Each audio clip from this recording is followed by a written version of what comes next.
Israel की साजिश को लेकर दरअसल एक बड़ा पर्दाफाश हुआ है। इजराइल के टारगेट पर ईरान के कई नेता हैं। मुश्तबा खामनेई समेत कई नेताओं को मारने की साजिश इजराइल रच रहा है। वार्ताकारों को भी इजराइल मारना चाहता था।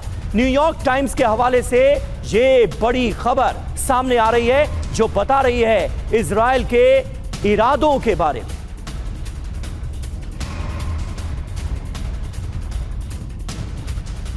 जी हां, तो ईरान में ऑपरेशन मोसाद, 5 बड़े पर्दाफाश। क्या है वो? पहला, ईरान के बड़े नेताओं की हत्या करना चाहता था इजराइल। दूसरा, यूएस से बातचीत के वक्त वार्ताकार मोसाद के टारगेट पर थे। तीसरा, यूएस को मोसाद के सीक्रेट ऑपरेशन की पक्की जानकारी थी। चौथा, इजराइल के एक्शन से अमेरिका को वार्ता टूटने का डर भी था। और पांचवा, मार्च अप्रैल के महीने में ऑपरेशन करना चाहता था मोसाद। जरूरी बात यह कि अमेरिका की फटकार के बाद इजराइल ने ऑपरेशन रोक दिया और इसको स्थगित कर दिया। ईरान में इजराइल के टारगेट पर क्या क्या है, देखिए, इसको भी समझने की कोशिश करते हैं। पहला टारगेट अब्बास अराक्ची, विदेश मंत्री ईरान के, वो टारगेट थे। दूसरा, मोहम्मद कालिबाफ, स्पीकर ईरानी संसद के, वो टारगेट पर थे। जिस तरीके से अब जानकारियां निकलकर सामने आई हैं, ये दोनों लोग मोसाद के टारगेट पर थे।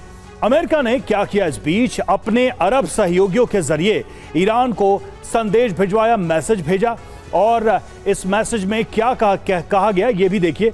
जिस तरीके से इस पूरे मामले में हमने ये देखा कि नेताओं ने वार्ता से पहले ही वहां से मूव कर लिया था। देखिए, ईरान को अपने नेताओं की सुरक्षा बढ़ाने को कहा गया था। सीधी बात है, उनको एक संकेत, इंडिकेशन मिल गया कि आप लोगों के ऊपर खतरा है। ईरान ने अपने वार्ताकारों की सुरक्षा कड़ी कर दी थी, सिक्योरिटी को बढ़ा दिया गया था। इस इशारे को देखते हुए अपने प्रतिनिधिमंडल की यात्रा का रूट भी बदल दिया गया था। आपको याद होगा कि रास्ते बदले गए थे, उसको लेकर भी कई सारी बातें कही गई थी।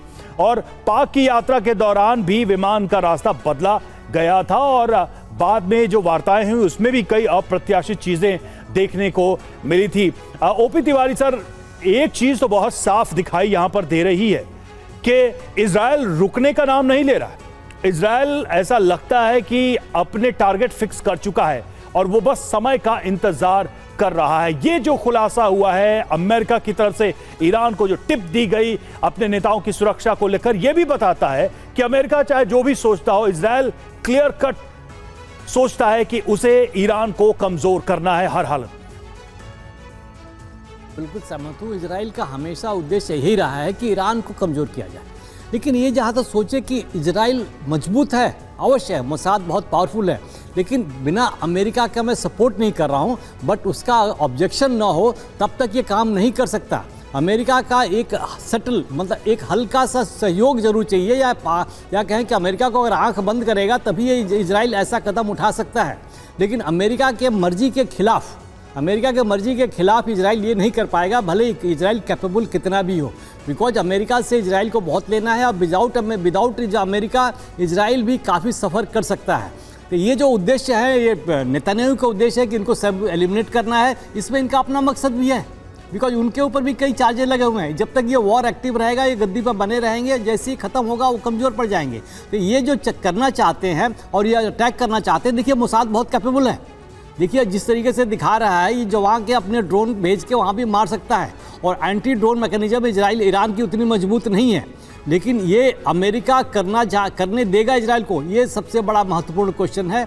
और ये जब तक अमेरिका ये चाहता है कि अमेरिका जिस तरीके से सफ़र कर चुका है इस वॉर में, एक बात देखिए, अमेरिका के करीब 52 जहाज़ जा चुके थे, इजराइल का एक जहाज़ का नुकसान नहीं हुआ है, लोग भी नहीं मारे गए इजराइल के। तो इजराइल का तो मकसद अमेरिका को ईरान वॉर में लाना, तो उस पर सफल रहा। लेकिन अब अमेरिका कितना बर्दाश्त करेगा, अमेरिका इजराइल को कितनी छूट देगा, या अपने आप को एक डोमिनेंट सिद्ध करेगा ताकि इजराइल कुछ भी कर सके, ये क्वेश्चन की बात है। अगर इसमें कुछ हुआ तो ये विश्व कहीं और डायरेक्शन में जाएगा, किसी और डायरेक्शन में आगे बढ़ेगा, और ये जो नुकसान होंगे, जो बर्बादियां होंगी, बहुत आगे बढ़ सकती है। बिल्कुल सही बात है। और इजराइल के इन खतरनाक इरादों के बारे में ईरान को भी पूरा इल्म है, और ईरान को अमेरिका पर रत्ती भर भी भरोसा नहीं है। ये बात खुद उसकी तरफ से बार बार कही गई है।